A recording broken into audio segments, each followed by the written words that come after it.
Well, it's a pleasure to be on Sunday night on the Lord's Day here at Resolved. And one of the joys of my life is each Lord's Day, I and my wife and my 3 boys, our whole family, gets to sit every Sunday and listen to John MacArthur preach. Introducing John is an impossible task. I could talk about books. I could talk about CDs and tapes. I could talk about MP3 downloads. And that would talk about the extent, but I want you to understand something that happened just a few months ago. Back in February, our church celebrated John's 40th year as pastor of Grace Community Church.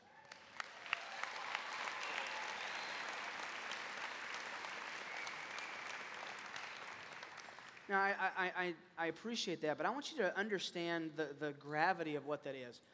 40 years. 40 years in the Old Testament was used symbolically over and over as representing a generation. He has been in the same pulpit for 4 decades, shepherding an entire generation, and within that, multiple generations above and below that.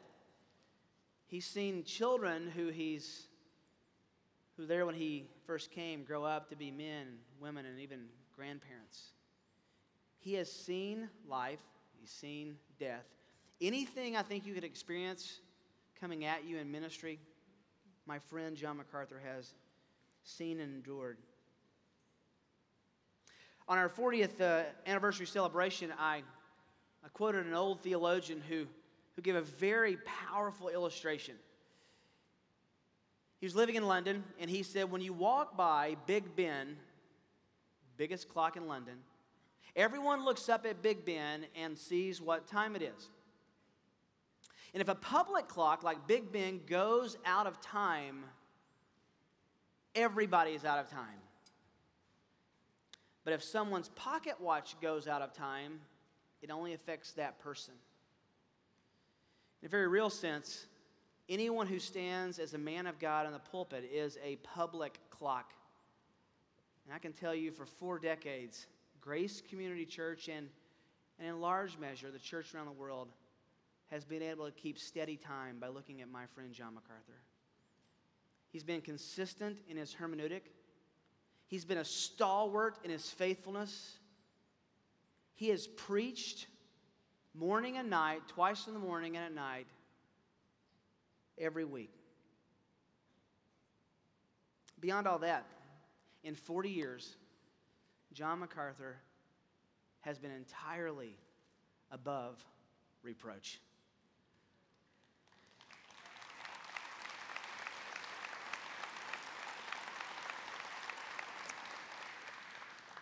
And I can tell you why by quoting from his book, The Vanishing Conscience. John wrote, "When we see God as holy, our instant and only reaction is to see ourselves as unholy. Between God's holiness and man's unholiness is a gulf.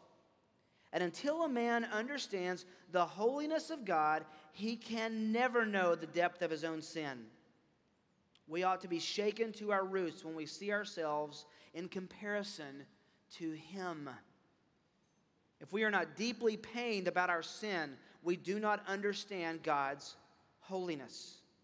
Without such a vision of God's holiness, true worship is not possible. Worship is not giddy. It does not rush into the presence of God, unprepared, insensitive to His majesty. It is not shallow or superficial or flippant.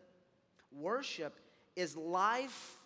Listen, worship is life lived in the presence of an infinitely righteous and omnipresent God by one who is utterly aware of His holiness and consequently overwhelmed with His own unholiness.